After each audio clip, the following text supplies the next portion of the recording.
Oi, gente, como é que vocês estão? Vim aqui trazer mais uma reflexão pra gente nesse dia chuvoso. Eu espero que dê pra ouvir a minha voz e o barulhinho da chuva, porque eu pensei, Senhor, vou aproveitar esse momento de chuva pra gente fazer essa reflexão. Vamos lá então? Vamos orar antes da gente ler a palavra. Paizinho, muito obrigada por mais esse dia, por mais essa oportunidade que nós temos, Deus, de aprender sobre a Tua palavra. Eu te peço, Pai, fala conosco, Deus, que não seja nada do meu conhecimento, da minha inteligência, mas que seja tudo conforme a Tua vontade, Teu querer, que eu não fale nenhuma palavra nesse vídeo, que não seja para edificação da minha vida, para edificação dos meus irmãos que estão ouvindo, em o nome de Jesus. Amém. Vamos lá. Hoje eu queria falar sobre um trechinho que está lá em Gênesis 11, do 31 ao 32.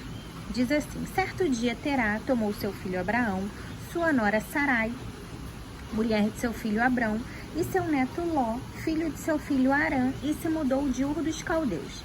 Partiram em direção à terra de Canaã, mas pararam em Harã e se estabeleceram ali. Terá viveu 205 anos e morreu enquanto ainda estava em Harã. Bom, o que eu queria compartilhar hoje é sobre a história da vida de Terá. Terá, ele era o pai de Abraão.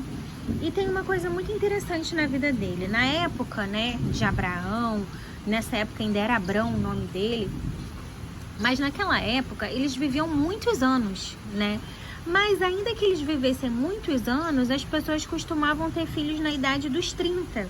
Porque em Gênesis 11, lá no verso 16 até o 26, vai contando que aos 34 anos Éber gerou Peleg, depois aos 30 anos Peleg gerou Reu, aos 32 Reu gerou Serug, aos 30 Serug gerou Naor, aos 29 Naor gerou Terá.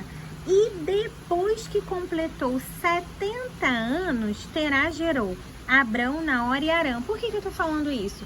Porque Terá, ele só teve filhos com 70 anos. Ou seja, ele esperou bastante tempo para ele conseguir ter filhos. Eita, o trovão aí. Então, ele tinha muito amor pelos filhos, porque todo mundo tinha filhos com 30 e poucos anos. O mais velho que eu vi aqui nesse período tinha 34. E ele foi gerar o filho dele com 70, os três.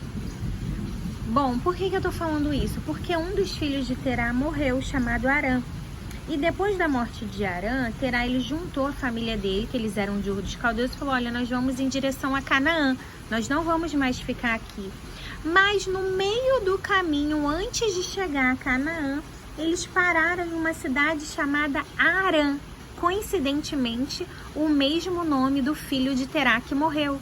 E Terá se estabeleceu nessa cidade. E ele ficou ali até a morte dele. Ele viveu 205 anos, como a gente leu, e ele morreu ali. E o que?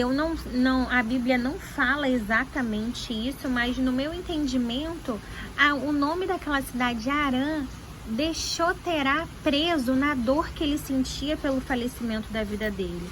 E ele não conseguiu concluir o caminho, ele parou no meio do caminho. Porque ele ficou ali, preso na tristeza, no sofrimento, na dor. E quantas vezes nós ficamos presos? Às vezes Deus fala pra você: olha, não é legal esse emprego que você tá, eu tenho algo melhor pra você. E você recebe uma proposta maravilhosa, mas aí você fala: ai não, acho que eu não vou sair desse emprego aqui, porque eu já conheço todo mundo, porque aqui já é mais confortável pra mim. E a gente não tem coragem de dar um próximo passo. E a gente fica para sempre preso naquilo que a gente acha que é a segurança. Nós, seres humanos, temos uma necessidade de nos sentirmos seguros. Então você pensar: não, meu emprego é seguro. Poxa, por que eu vou me arriscar em começar a fazer vídeos no YouTube? Por que eu vou me arriscar em abrir uma empresa? Por que eu vou me arriscar em vender? Esses dias eu fiz uma viagem de carro. E no caminho dessa viagem, eu moro no Rio de Janeiro, na região dos Lagos. Na região dos Lagos tem uma coxinha que está muito famosa. Então fazem filas na estrada para poder comprarem essa coxinha. E eu pensei, gente, como a pessoa teve uma ideia? Algo simples, coxinha, ela fez um diferencial, porque todo mundo sempre fala que é a coxinha mais recheada de todas, e fazem filas e filas para irem lá. Mas alguém precisou despertar, ter a ideia e falar, não, eu vou tentar. E muitas vezes a gente não tenta, a gente morre no meio do caminho. Aí a gente chega no fim da vida e pensa, poxa, se eu tivesse feito, se eu tivesse conquistado. Quantas pessoas, hoje a gente para pensar, que começaram os seus negócios, as suas famílias, muito com 60 anos, com idades que são improváveis para nós hoje, porque nós, principalmente as mulheres, nós temos esse costume de colocar data em tudo. Até os 20 anos eu tenho isso, até os 30 eu tenho aquilo, até os 40 eu tenho aquilo outro. E a gente se condiciona a esse tipo de coisa, e quando nós chegamos na idade e não temos, nós nos frustramos, nos decepcionamos, perdemos a esperança. Sendo que a vida, gente, ela não tem um roteiro. Deus, ele nos deu a nossa vida para viver. A gente esquece que Jesus, ele é o caminho e ele é o nosso alvo. Então, toda a nossa caminhada, se nós nos voltarmos para Deus e pedirmos, Senhor, eu quero que o Senhor seja o dono da minha vida, eu quero que o Senhor direcione os meus passos. Na Bíblia diz que o Senhor instrui no caminho que nós devemos andar. Mas falta a gente pedir a Deus, Senhor, me dá coragem para andar nos teus caminhos. Senhor, qual o propósito que o Senhor me colocou aqui nessa terra? Porque a nossa vida aqui é breve. Quem viver muito vai viver 80, 90, 100 anos. Mas e depois a eternidade? Virá e nós estaremos com o nosso Senhor. Mas e nesse tempo que nós temos aqui na terra? Será que nós temos nos despertado? Será que nós temos parado no meio do caminho como fez Terá? E o que me chama a atenção nessa história de Terá é que Abraão, que ainda era Abrão, ele realmente foi o pai da fé, porque ele era um homem de muita fé, porque Terá, ele adorava outros deuses. A família de Abraão não era uma família que adorava a Deus, eles adoravam a outros deuses. E quando Deus se encontrou com Abraão ele estava frustrado, imagino eu, né? Eles pararam no meio do caminho, ficou naquela situação, não sabe se casa, se compra uma bicicleta, naquele meio termo. Mas Deus foi tão misericordioso, ele falou, Abraão, lá no verso, deixa eu achar aqui, lá no capítulo 12, o Senhor tinha dito a Abraão, deixe sua terra natal, seus parentes e a família de seu pai, e vá à terra que eu lhe mostrarei. Farei de você uma grande nação, o abençoarei e o tornarei famoso, e você será uma bênção para outros. Abençoarei os que abençoarem e amaldiçoarei os que amaldiçoarem. Por meio de você, todas as famílias da terra serão abençoadas. Gente, imagina uma pessoa que estava vivendo um caos familiar, recebe uma notícia de Deus assim, olha, você vai para um lugar que você não sabe qual é ainda, mas você pode ir, porque lá nesse lugar eu vou abençoar você tanto, tanto, tanto, que todas as famílias da terra vão ser abençoadas através da sua vida. E Abraão foi. Abrão, aí eu sempre falo Abraão, né? Mas nessa época Deus ainda não tinha mudado o nome dele, era Abrão. E Abrão foi. Ele confiou no que Deus falou para ele, foi. E o que me chama a atenção é que poucos versículos abaixo, quando ele começou o caminho, olha aí como a gente tem que se ligar no caminho. Quando ele começou a andar no caminho, lá no verso 12, o verso 10 diz assim, naquele tempo uma fome terrível atingiu a terra de Canaã, e Abrão foi obrigado a descer ao Egito, onde viveu como estrangeiro. Aproximando-se da fronteira do Egito, Abrão disse a Sarai, sua mulher, você é muito bonita. Quando os egípcios a virem, dirão, é mulher dele, vamos matá-lo para ficarmos com ela. Esse era o costume da época.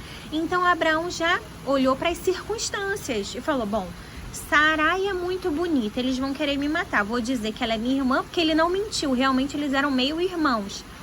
Mas eu vou dizer que ela é minha irmã, não vou falar que ela é minha esposa, assim eles não vão me matar. Gente, a pessoa que estava indo em direção à terra prometida, sendo conduzida por Deus, no meio do caminho, olhou para as circunstâncias. Por que Abraão fez isso? Porque Abraão é humano, Abraão é como nós somos assim. Tem certas coisas, minha irmã, meu irmão, que é a nossa humanidade. Às vezes a gente se sente mal. Ai, por que eu fiquei triste por isso? Ai, eu sei que Deus me ama, eu sei que Deus cuida de mim, eu sei que eu posso confiar. Então por que eu tô tão preocupado? Porque nós somos humanos. A palavra de Deus diz: não andeis ansiosos por coisa alguma. Antes, me conte as suas preocupações. Fala para mim, porque é quando nós falamos para Deus que a nossa preocupação sai e a paz que excede todo entendimento entra no nosso coração. E Abraão, ele fez o que ele achou que ele devia ter feito, e Deus foi tão misericordioso com Abraão, que ainda lá no verso 17 diz assim: mas por causa de Sarai, mulher de Abrão, o Senhor enviou pragas terríveis sobre o faraó e sobre os membros de sua casa. Por isso o faraó mandou chamar Abrão e disse: o que você fez comigo? Por que não me disse que ela era sua mulher? Por que disse que era sua irmã e permitiu que eu a tomasse como esposa? Aqui está sua mulher, tome-a e vá embora daqui. O faraó ordenou que alguns de seus homens escoltassem Abrão com sua mulher e todos os seus bens para fora de sua terra. Deus, ele mostrou cuidado e soberania com a vida de Abrão, porque realmente a circunstância não era favorável e realmente que ele tinha medo aconteceu. O faraó realmente quis ficar com Sarai, mas ainda assim Deus cuidou. E nessa tarde, início de noite, eu creio que o Senhor está nos dizendo isso para mim e para você que assiste esse vídeo, seja em que tempo for, que dia for, que época for que você assistir.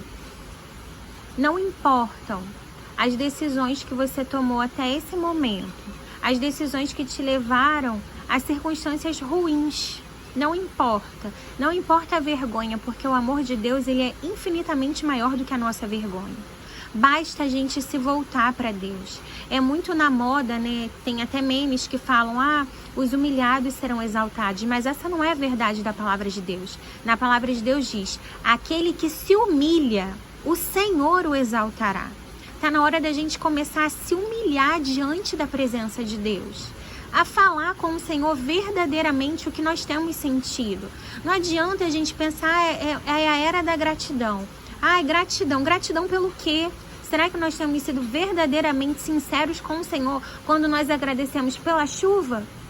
Quando nós agradecemos pelo ar que nós respiramos? Quando nós agradecemos que nós podemos andar, falar, que nós podemos comprar uma roupa, que nós podemos ganhar de doação uma roupa? Será que verdadeiramente nosso coração tem sido grato ao Senhor? Será que verdadeiramente nós temos buscado a presença de Deus para a ansiedade ir embora do nosso coração? Para a gente não ser levado pelas circunstâncias que a nossa humanidade quer nos levar? O fim da história de Abraão, sim, Abraão concluiu a vida dele com Deus. E aconteceram ainda muitas coisas mais. Depois, se puderem, leiam o livro de Gênesis, que é muito edificante. Que nós possamos exercer a nossa fé. Deus tirou Abraão de uma família improvável. E Deus fez dele o pai de nações. O primeiro filho dele foi muito difícil para Abraão gerar. Mas Deus esteve com Abrão e Sarai, independente das escolhas que eles fizeram. E isso que eu quero te dizer: independente das escolhas que você faça, Deus está com você. Mas as consequências, você vai ter que arcar com elas. Mas eu quero te dizer que Deus ainda é tão misericordioso que a gente às vezes nem passa por tantas circunstâncias como nós mereceríamos. Porque verdadeiramente, gente, nós não somos bons, nós somos maus. É a bondade do Senhor na nossa vida que retira o pecado para que nós sejamos mais parecidos com o Senhor. Nós não temos por que sermos orgulhosos, soberbos, metidos, ou nos sentirmos pior do que as pessoas, porque nós somos todos iguais diante de Deus. Que em nome de Jesus hoje, a certeza do amor de Deus, a certeza da salvação que vem de Jesus, a certeza do que a Bíblia diz, porque todo aquele que crer nele será salvo.